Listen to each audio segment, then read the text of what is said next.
This is Sam. Sam stands for Socially Awkward Misfit, which is the name of the comic which I've been doing for the past few years, which is based on my life of being an introvert with social anxiety, with a few other issues thrown in there as well. This will be the third book which features a little story about anxiety, and as you can see, I used every ounce of my imagination to come up with its title.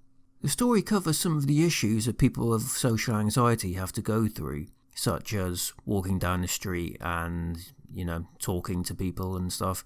Beware though, it features scenes of extreme awkwardness, which some viewers might find amusing. This was supposed to come out earlier in the year, but there's been a little bug thing going around, you've probably heard about it. Yeah, and it definitely was because of the bug and not because of my procrastination. So whereas my last two books featured a compilation of 2 years worth of comics, this book will actually have more comics, so from 2017 up until this point in time. You can make an order for the book on my Kickstarter page. On here, you can also get a load of other good stuff, such as original comics, signed copies of the books, and artwork that I can personally do for you. The great thing about this is by buying the book, you will be raising the funds to get it printed. I need to reach a certain amount in order to do this. If I don't reach this target, then the book won't get printed and no one gets charged. Every little helps going towards the book, so you can even get PDFs of the book for around the price of a coffee. That's if you can remember the days of being able to buy coffee, that is. Anyway, thanks for listening.